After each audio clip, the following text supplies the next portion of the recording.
Hey, and welcome to another episode of Back from the Future. Now, today we're going to be talking about how I made basically a bracket for my Kaiser base X3. Now, this action cam, I mean, they're all GoPro rip-offs, right? If you want to call it that. I mean, the GoPro was really the original action camera, and so I got hold of this Kaiser Bass one from Maplin's as it was going into administration, so I got a good deal on it. And you know, I thought, yeah, it's a great little action cam. I'm not going to lie to you, the picture quality is brilliant, but it has a few issues with it.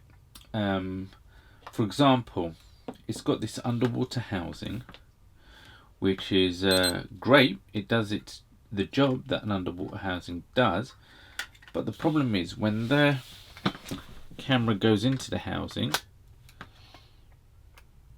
and you close it,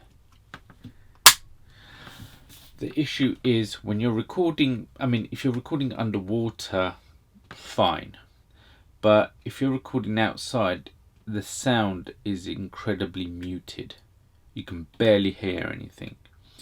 So I thought to myself, what am I going to do with it? It doesn't have a housing that let me open this. It doesn't have a come with a separate housing like some of the other action cams do that expose the mic hole that's on the side of the camera. Also, with this one, the only way you can mount it to a tripod or anything is to use the underwater casing as well. So I thought, how was I going to get around it? It's a brilliant camera. I mean, it can even shoot up to 120 frames a second in I think 720p, which is alright for my needs. So what I did was I designed well, I say I, really, the people that work for me or work with me, they designed this housing, and you know, this goes on the camera. I'll show you how it fits on. So take the camera out of the regular housing. Now so the thing about this camera is it's got these two buttons on the top, and so this casing was designed to have these two little holes for these two little buttons, and it just sort of slides in there, and I can still operate the two buttons on top. Now the thing is, I use this action cam, when you see all the overhead shots on some of the videos I do, all the overhead shots are shot with this Kaiser base X3, and so I use this housing to go on top, and I'll just show you how I do it. One second. So I get this tripod threaded one of these little GoPro attachments, and I thread, this goes on here like that, and I thread this through. So it's a bit fiddly. Here you go.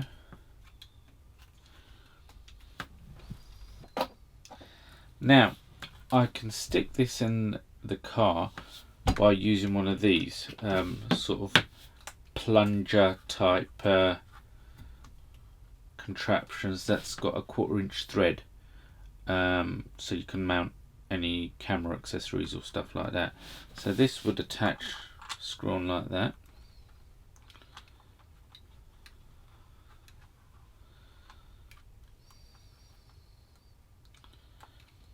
and that would kind of like attach to the windscreen.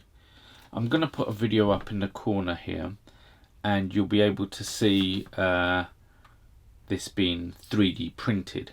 I mean, that's how I designed this whole thing. It was 3D printed and this is like I said, the most amazing thing about 3D printers. I mean, we've got an Ultimaker too, and yeah, it did a brilliant job of 3D printing this thing out. And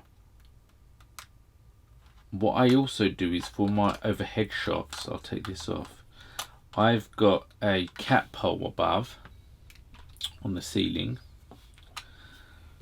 and that cap hole, I've got it attached to a selfie stick that's inverted. I'll bring it down here. Yep, so you see this selfie stick, and if I screw this thread on,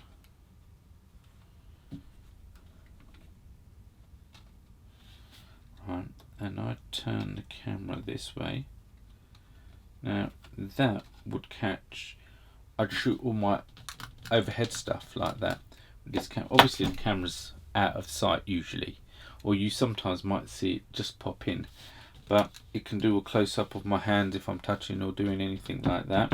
That's how I do my overhead shots. We can have a look at how this thing is like in the car, because the whole reason I wanted it was that because of the mic hole is well, the microphone's covered by this casing. If I wanted to record some sound, especially if I'm like using a clapperboard or something, I want to get the sound on here and sync it up with this camera and this camera, so I can sync them all together. I won't be able to do that with this casing, but I can now, because the mic socket microphone is exposed now. And also, if I've got this in the car, I mean, I'll be honest with you, with the Kaiser bass, the microphone isn't the best. So let's take this and put this in the car and see what it's like, shall we?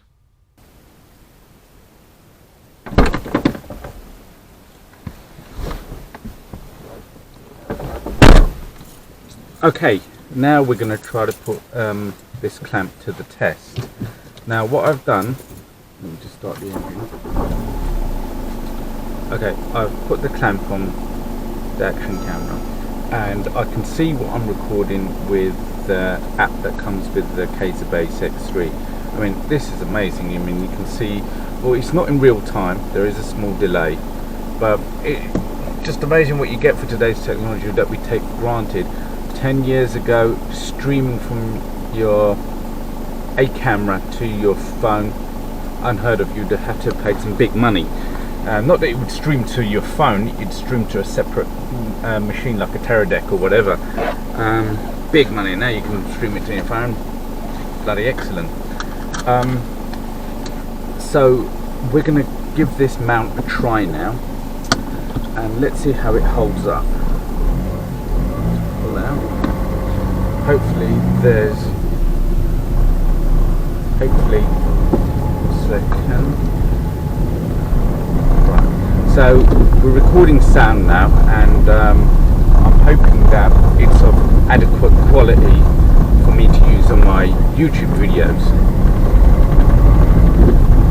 But the thing is, a lot of these action cams don't come with a microphone socket unless you get a GoPro, and I'm not being funny, GoPro are great cameras, but they are a tad on the expensive side. So it does mean that, you know, unless you've got deep pockets, you're going to have to try one of the aftermarket action cameras like the Kaiser Bass and so forth. I mean, they're all much of a muchness now. The quality is all pretty much similar, and they're fine for doing YouTube videos. You can see as well how I've mounted the camera on the back here, and it is, to all degree and purposes, held on very sturdy. These mounts that these 3D printers can produce are absolutely amazing, and the cost savings involved is significant. I mean, that piece of plastic that I've used to produce this sound probably cost in the region of 30p in materials, if that, and a little bit of design skill that's needed to print it out. Amazing stuff. And like I said, 3D printing is still in its infancy. I can't wait until, you know, readily available 3D metal printers. That's going to be amazing. You're already seeing 3D metal printing in the automotive industry, where they're literally 3D printing alloy wheels, and that will all filter down to the domestic semi-pro market, and I'll be able to, instead of making these mounts out of plastic, they'll be made out of metal. So the whole reason I've made this bracket is so the motoring side of this channel, I'm gonna have to have a lot of stuff shot in car stuff and exterior stuff, so I need to have these brackets made so I can mount my action cameras either internally or externally within the car. So now that we've completed the test for the bracket, let's go indoors and see how this footage looked. Right, now that you're back, the thing is, as you saw, well, the footage in the car was brilliant, not an issue. The sound isn't that great, but it is important, like I keep illustrating, that we have the sound, is so that I can also have a separate sound recorder, a Zoom H4 and whatever. And if I've got a clapperboard, I should have a clapperboard here somewhere. Here it is. If I have a clapperboard, I can sync the sound like that. So whatever, take whatever, and my little Kaiser bass has picked up the clap of the clapperboard, and so has my sound recorder. And when I take it into my editing software, I can sync them up, and I've got the good quality sound from the Zoom recorder that I can sync up. So that's the whole reason I've done this, and yeah, it's brilliant. What more can I say? I hope you enjoyed today's episode of Back from the Future.